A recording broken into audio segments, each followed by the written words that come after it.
তো hello friends, আজকে আবার চলে এলাম একটি নতুন ভিডিও নিয়ে, যেখানে দেখানো হয়েছে কাঁঠাল গাছের ডাল থেকে কিভাবে আপনি চারা তৈরি করতে পারবেন।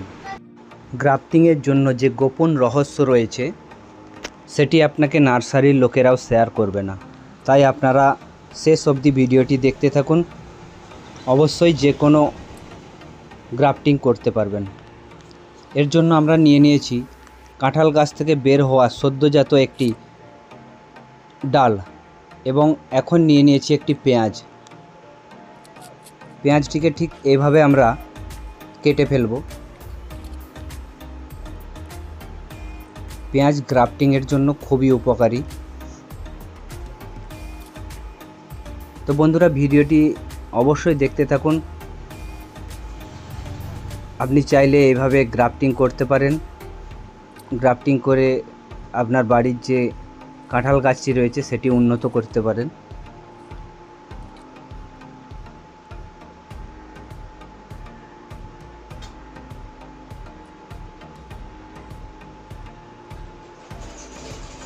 আমরা একটি টব নিয়েছি, যেটি মাটির টব। সেটিতে একটি নিচে ছোট ছিদ্র রয়েছে যাতে অতিরিক্ত জল বের হতে পারে। এরপর আমরা নিয়েছি কোকোপিট।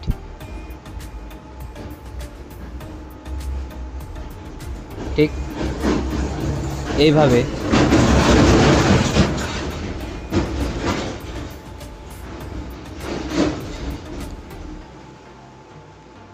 ভিডিওটিকে সেভ করে রাখুন, পরে অবশ্যই কাজে লাগবে।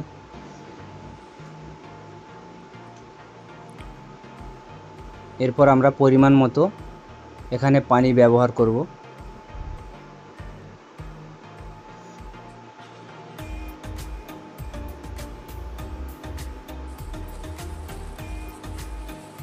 এরপরে একটি পলিথিন দিয়ে ভালো করে ঢেকে ফেললাম, কারণ যাতে হাওয়া বাতাস বা ফাঙ্গাল ইনফেকশন না হয়।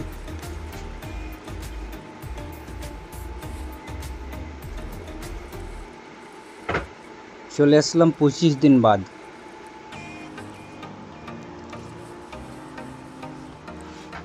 ওয়াও, দেখুন সেই ছোট্ট ডালটি এখন কত সুন্দর একটি চারাতে পরিণত হয়েছে। জোরে টান দিলে উঠছে না, শিকড়গুলি জড়িয়ে গেছে।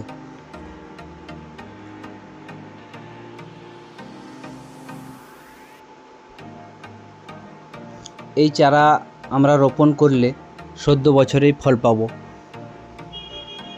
আর আমার এই ভিডিও ভালো লাগলে প্লিজ একটি লাইক করবেন, আর বন্ধুদেরকে দেখার মতো সুযোগ করে দেবেন।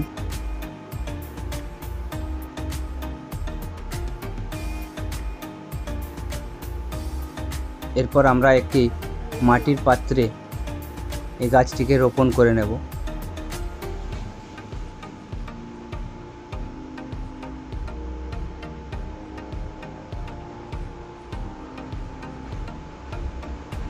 অসংখ্য ধন্যবাদ সকলকে আমার ভিডিও দেখার জন্য। সকলে ভালো থাকবেন এবং সুস্থ থাকবেন, আর ছোট ভাইয়ের পাশে থাকবেন।